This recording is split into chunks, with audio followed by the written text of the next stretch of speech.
ते म्हणतात ना, जेव्हा पण त्याचा बुलावा येत नाही तो आपण तुम्ही नाही जाऊ शकत. तुम्ही कितीही प्रयत्न करा, कितीही पैसा होता, पण तुम्ही नाही जाऊ शकत. आणि हे मी कुठून ऐकून बोलत नाहीये, हे मी माझा अनुभव सांगतो. कारण गेल्या 2 वर्षापासून मी प्रयत्न करतोय. उज्जैनला जायचं, महाकालचं दर्शन घ्यायचं, ही एकच इच्छा होती मनात. पण काही ना काही कारणामुळे ते राहूनच गेलं. आणि हा वर्ष म्हणजे 2026, वर्षाचा पहिलाच दिवस. मी तर आता स्टेटस पाहिलं, स्टार्टिंग द इयर विथ महाकालच दर्शन. काहीच विचार न करता मित्राला फोन लावला आणि फक्त एवढंच बोललं की भाई मी पण येतोय. बाकी काहीच नाही विचारलं, कधी जातोय, कसा जातोय, कोणासोबत जातोय, काहीच नाही. कारण मनामध्ये तरी पण एक शंका होतीच की हा पण माझा कॅन्सल तर नाही होणार प्लॅन. त्यामुळे काही न विचारता सगळं त्याच्यावरती सोडून टाकलं आणि बोललो जे होईल ते बघूया. आणि असंच काय माझा प्लॅन ठरला उज्जैनचा. चला तर मग महाकालचं नाव घेऊन आपला प्रवास म्हणजे ब्लॉग ह्याची सुरुवात करूया. रामकृष्ण मंडळी, माझं नाव शुभम आणि तुम्ही बघताय शुभोल ब्लॉग्स. तर गेस्ट हाऊसमधून पहिलाच निघता आम्ही नाश्त्याला ताव मारला. आणि नाश्ता म्हणजे काय, इंदोरचे पोहे, ढोकला आणि गरम गरम कचोरी. एक एक प्लेट पोहे आणि ढोकला याच्यावरती ताव मारून आम्ही पुढच्या प्रवासाला निघालो. या प्रवासासाठी आम्ही बुक केली होती रिक्षा, जे की पर पर्सन 100 रुपीजमध्ये पूर्ण दिवस आजचा आम्हाला उज्जैनमध्ये फिरवणार आहे. तर चला बघू कसा झाला आमचा प्रवास. महाकाल नगरी उज्जैन मध्ये एक असं मंदिर आहे जिकडे फक्त देवी ऐकत नाही तर बदलही घडवते. आणि आम्ही याच मंदिरपासून आमच्या उज्जैन ट्रिपची सुरुवात केली. ओळखलात का? नाही तर हे आहे गडकालिका माता मंदिर. असं म्हणतात जेव्हा महादेव माता सतीचे शरीर इथून घेऊन जात होते तेव्हा त्यांच्या पोटाचा वरचा भाग इकडे पडला होता. त्यामुळे हा जो मंदिर आहे 51 शक्तिपीठामधून एक आहे. इतकंच नाही तर या मंदिराच्या बाजूला श्रीमंत गणेश मंदिर सुद्धा आहे. आणि या मंदिरातली मूर्ती जी आहे ती स्वयंभू आहे. याची मेन विशेषता अशी आहे की इकडे दुर्वा किंवा मोदक याचा भोग नाही तर गुळाचा भोग लागतो. मंदिर तर खूपच सुंदर आहे, पण सर्वात सुंदर गोष्ट जी मला वाटली ती होती गोशाळा. इकडे छोटासा मंदिर आहे पण त्यामध्ये सुद्धा बरेच गाय होते. तर उज्जैनला कधी आला तर इथे नक्की भेट द्या. नेक्स्ट स्टॉप होता बगलामुखी माता मंदिर. हे जे मंदिर आहे हे पूर्ण साऊथ इंडियन पॅटर्नवरती बनवलेलं आहे.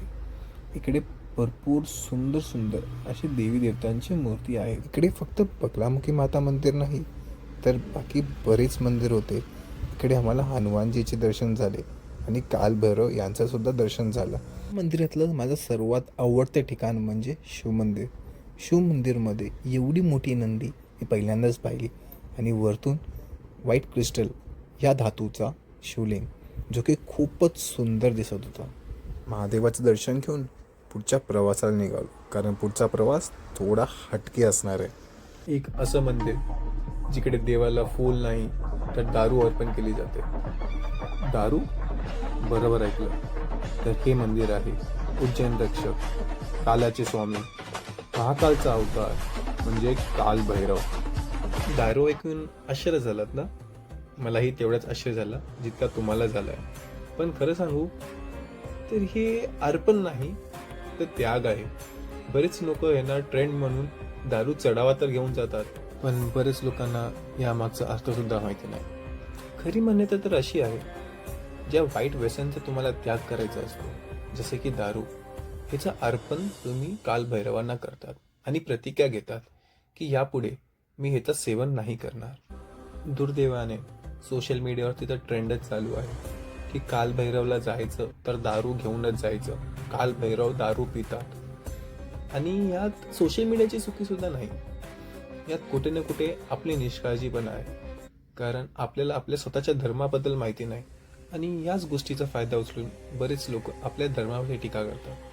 पण ते बोलतात ना, हर सिक्क्याचे दोन पहलू असतात. तर आपल्या सोशल मीडियावरती तर बरेच अर्धवट इन्फॉर्मेशन आहे, पण आपलं पण कर्तव्य बनतं की लोकांपर्यंत असं सत्य पोचवायचं. तर हा छोटासा प्रयत्न माझ्याकडून तुमच्यासाठी. तर व्हिडिओ आवडला असेल तर लाईक नक्की करा. आणि अशी कोणती मान्यता आहे की ती सोशल मीडियावरती चुकीची पसरवली जात आहे, तर हे कमेंट सेक्शनमध्ये मला नक्की कळवा. आणि आतापर्यंत बघितलं असेल तर चॅनलला फॉलोही करा, कारण मी असेच व्हिडिओ तुमच्यासाठी घेऊन येत राहणार आहे. पुढचा प्रवास थोडासा डिफिकल्ट असणार आहे, तर गेट रेडी. आयुष्यात कधी कधी वाटतं ना की काहीच जमत नाही. कितीही मेहनत करा, काही करा, सगळं उलटच होते. तेव्हा लोक म्हणतात की बहुतेक तुझा मंगल जड झाला. मंगल, हो बरोबर ऐकलं, मंगल. भारतामध्ये एकमेव मंदिर जिकडे महादेवाचं वाहन नंदी नाही तर मेंढरी आहे. विश्वास नाही होता ना, तर ये बघा. जैसे महाराष्ट्र शनि शिंगणापुर में शनि गिरे का जन्म स्थान है, पुष्कर जी में ब्रह्मा जी का जन्म स्थान है, अयोध्या में राम जी का जन्म स्थान है, इसी तरह हमारा उज्जैन नगरी अवंतिका नगरी के अंदर मंगल गिरे का जन्म स्थान है. मंगल गिरे को शिवपुत्र भूमिपुत्र मंगल कहते हैं. अपन जितने भी शिव मंदिर तो जाते हैं, शिव जी की सवारी क्या देखते हैं? नंदी. लेकिन आपको नंदी जी नहीं मिली. पूरी दुनिया का पहला प्राचीन शिव मंदिर देखने को मिलेगा जहाँ नंदी की जगह भेड़ की सवारी मिलेगी. भेड़ यानी कि मेंढा जो राजस्थान के अंदर पाई देता है. घर से एक बोरी चावल का ले आना, एक एक दाना भी अगर हर मंदिरों पे चढ़ा दो, चावल की बोरी खत्म हो जाएगी लेकिन मंदिर खत्म नहीं होंगे, क्योंकि काल की नगरी वहाँ महाकाल की नगरी. जिस जगह आज आप खड़ो, पूरे पृथ्वी के भी सेंटर पॉइंट पे खड़ो, अपने इंसान की पेट की नाभि दी है भगवान ने. ऐसे पूरे नाभि के तट पर बना मंदिर. यहाँ से करके रेखा जाती है महाकाल, महाकाल तो सोमनाथ. खरं सांगू तर ही सगळी माहिती माझ्यासाठी नवीनच, आणि मला माहिती सुद्धा नव्हतं की असं कोणतं ठिकाण सुद्धा आहे. तर ही सगळी माहिती घेऊन मी निघालो दर्शनासाठी. आणि नशीब आमचा एवढा चांगला की आम्हाला आरती सुद्धा भेटली. आणि खरं सांगू, याच्या अगोदर मी अशी आरती कुठेच नाही पाहिली होती. तर मन तर खरं प्रसन्न झाला, थोडी मजा सुद्धा आली. तुम्ही पण घ्या आरतीचा आनंद.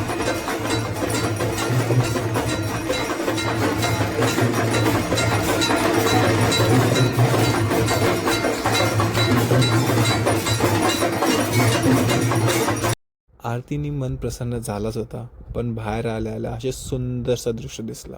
एक झाड, आणि झाडावरती काउंट न करता येणारे एवढे सारे जास्त पोपट बसले होते. आणि हवा आली की पोपट उडत होते. हा दृश्य बघून खरंच मन प्रसन्न झाला. आणि तितकंच नाही तर आम्हाला वानरसेना सुद्धा दिसली, आणि वानरसेनाला बिस्किट खातानाही बघितलं आम्ही. यांना खाता बघून मला पण लागली भूक. तर काय, आम्ही निघालो लंचसाठी. आणि लंचसाठी वेस्ट थालीपेक्षा भारी काय असणार, आणि याच्यामध्ये पण व्हरायटी एवढी की भाई मन प्रसन्न झाला.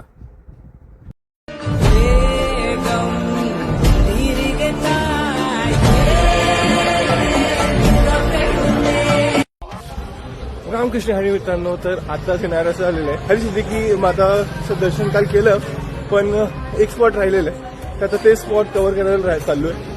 And it is also known as a hidden gem, कारण बरेच लोकांना याची गोष्टी माहिती नाही. तर ते आता एक्सप्लोर करायला चालू आहे. तर बघू काय होतं. हरसिद्धी माता मंदिर हे फक्त मंदिर नाही, तर 51 शक्तीपीठामधून एक आहे. याच्या परिसरामध्ये तुम्हाला 2 दीपस्तंभ दिसतील, जी की रात्री आरतीच्या वेळेस दिवे पेटवले जातात. ते खूपच सुंदर वातावरण होते, जसं की तुम्ही कालच्या व्हिडिओमध्ये पाहिलंच असेल. पण त्याहून अद्भुत आणि रहस्यमय म्हणजे ते आहे महामायावती यांची अखंड ज्योत. तुम्हाला माहिती आहे का, इकडे साधारण माणूस म्हणजे आपण सुद्धा नाही जाऊ शकत. इकडे फक्त जाण्याची परवानगी फक्त जे पुजारी आहेत त्यांना आहे. रामकृष्ण हरी मित्रांनो, तर जो हिडन स्पॉट मला कव्हर करायचा होता तो मी केला आहे. आय डोंट नो आता व्हिडिओज कसे आलेत, मी बघितलं नाही, घाईघाईमध्ये सगळं रेकॉर्ड केलं आहे. त्यामुळे मला आयडिया नाही कसं झालंय, काय झालंय. फक्त एवढं झालं की मला ते कव्हर करायचं होतं, त्यामुळे मी कव्हर केलं. आता बघू कसं होतं. आता आम्हाला निघायचं आहे ओंकारेश्वर जवळ. आय थिंक पहिले एक स्पॉट आय डोंट नो आता काय आहे ते लक्षात येत नाही आहे, पण तिकडे जायचं आहे. मग तिकडून मग ओंकारेश्वरला जाणार आहे. संध्याकाळचं दर्शनाचं टायमिंग आहे. आणि किंवा किती सुंदर अशी हनुमानचं मूर्ती आहे, खूपच सुंदर आहे का ना.